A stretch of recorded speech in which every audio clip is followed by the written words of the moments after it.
So, Melissa, I would like to ask your valuable opinion on for this 50-year-old lady. Actually, we had a difficult time really to find or to decide on the optimal treatment for her. You know, all the recurrent cases are problematic, and this was a recurrent case, a current stress urinary incontinence case. This lady had a transobturator mid-urethral synthetic sling about 1 year ago because of her stress urinary incontinence in another center. So she presented us with persistent stress urinary incontinence, and her radiological and biochemical evaluation was completely normal. She had just 5 vaginal deliveries in her past medical history. Her uroflowmetry revealed a normal shape, a bell-shaped flow pattern with a maximum flow rate of 20 milliliters per second. She voided 420 milliliters during the uroflowmetry test, and her post-voiding residual urine was 10 milliliters. On physical examination, she had a positive cuff stress test, but her urethral mobility was limited. It was less than 30 degrees on Q-tip test. She didn't have any prolapse, and she didn't have any mesh erosion during his vaginal examination. So what are your initial thoughts? How would you advise us to approach this lady, Melissa?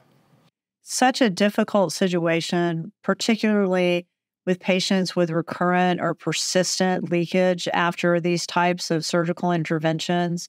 It becomes a very complex dilemma. One, because of patient expectations and trying to define, they have gone through surgeries which were meant to be not curative, but to almost completely ameliorate their incontinence. And now the incredible hope that they had and the disappointment in having no improvement. So this patient population is particularly afflicted after mid-urethral slings. And it's not, unfortunately, incredibly uncommon for this to occur, particularly over time. This is a very rapid situation where there was no improvement immediately after surgery. So one could assess there may be some technical considerations, although there's no mesh erosion or extrusion, and the urethra appears well supported, despite the fact that she has a positive stress test. So in my situation, this would begin me to consider that there was not the correct diagnosis in the first place, right? That we have treated someone with mid-urethral sling technology, which should be relatively robust, but that the real problem lies in their bladder storage pathology. And in this situation, there is really no procedure that can give us that information and drive our therapy more definitively than a multi-channel urodynamics. And I find these patients to be exceptionally willing to undergo these types of procedures to ensure that we are making the next best steps and the best clinical decisions for them. So I believe that she absolutely requires a urodynamic study at this point before we embark on any further interventions. Yeah, thank you. Just to complete my pre-urodynamic information, her mesh was in place and without any problem. So she was the mesh was placed mid-uretrally, and there was no problem with the mesh. And when we saw that, we thought, as you did, there should be a problem with the initial diagnosis of the patient. We know that mid-urethral slings work when there's urethral hypermobility. And the urethral immobility is one of the worst prognostic factors that affect the outcome of a mid-urethral synthetic sling surgery. So we proceeded with a urodynamic study, and I would like to share the urodynamic study with you now. This is very surprising. Very surprising to see. Yeah. So she had a normal bladder capacity and normal bladder sensation, Melissa, and normal compliance and normal detusor activity. But she experienced urinary leakage, so she had positive stress urinary tests with cough during the cystometry, which was parallel to the physical examination.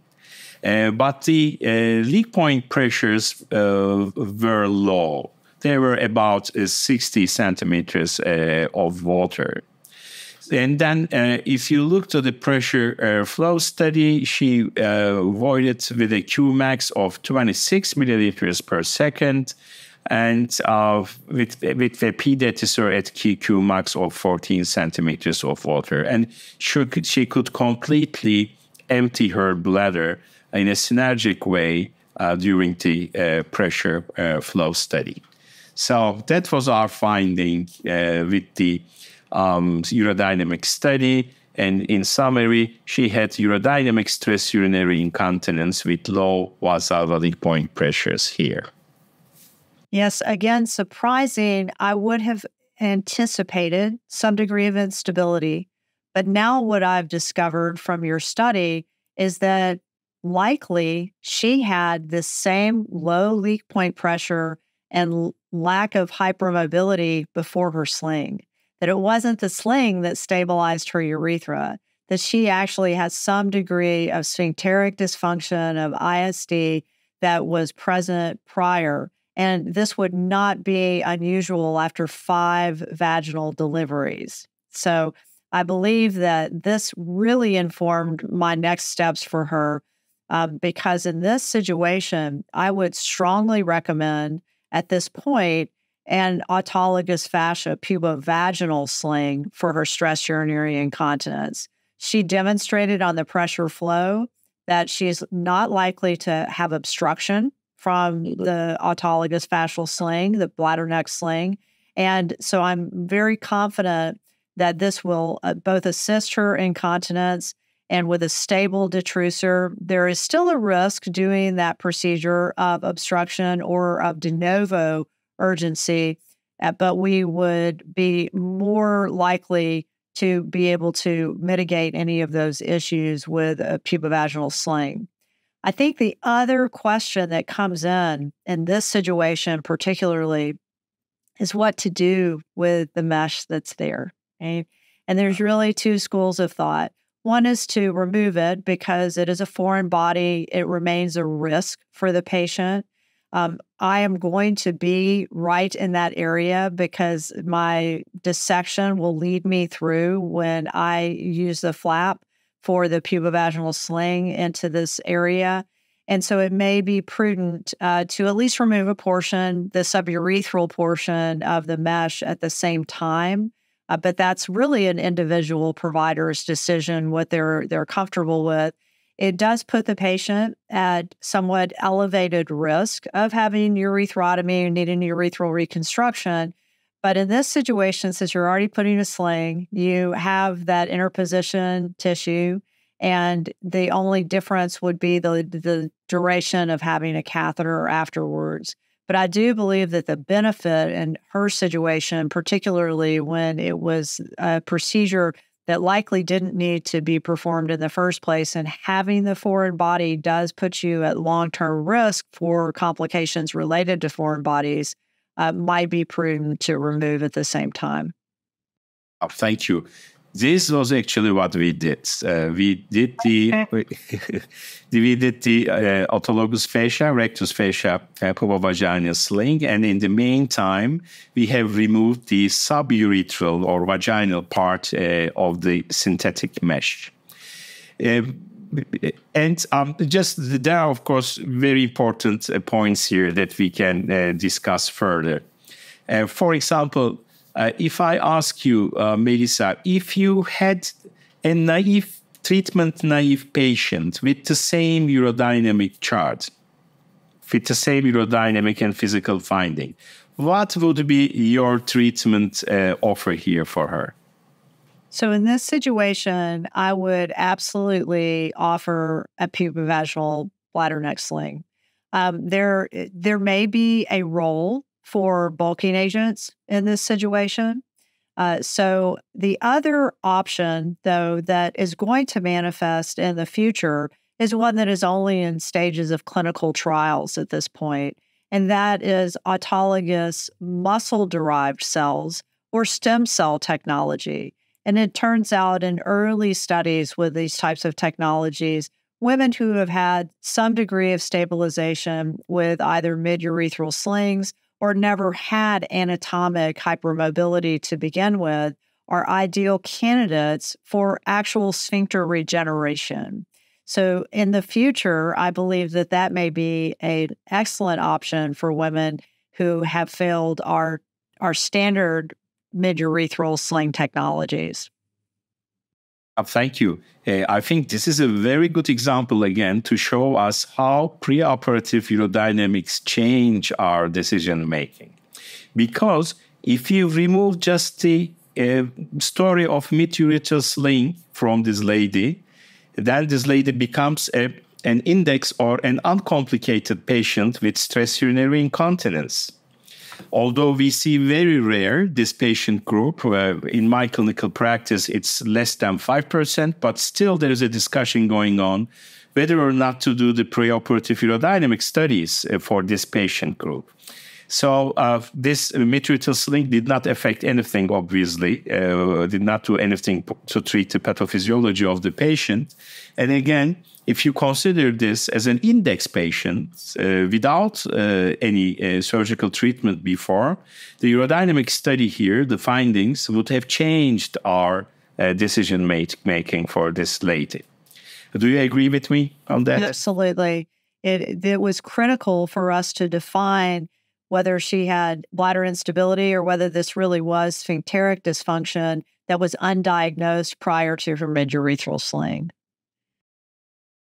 Thank you. And unfortunately, she did not have the urodynamics before she underwent the first surgical intervention, because that absolutely would have helped prevent what the subsequent sequela and needing for second surgery. Exactly. And another point is, again, we have been mentioning the importance of urethral hypermobility, which is a good prognostic factor for the successful outcome after mid-urethral sling surgery. Especially for our residents, we are just telling them or teaching them very carefully that mid-urethral slings actually do not treat the urethral hypermobility, but they benefit from urethral hypermobility to achieve urinary incontinence. This is, I think, something very important. This is why actually they are potentialless. This is the main mechanism here. I just wanted to say this to clarify some points regarding the urethral hypomobility that we have seen in our physical examination on this lady. Yes, it's very critical that they're placed in a tension-free fashion, and they're meant to stabilize. They don't remove the hypermobility completely, but they do stabilize the urethra to provide a backboard of support during these maneuvers that were once causing exceptional hypermobility, now actually kink the urethra to allow continence.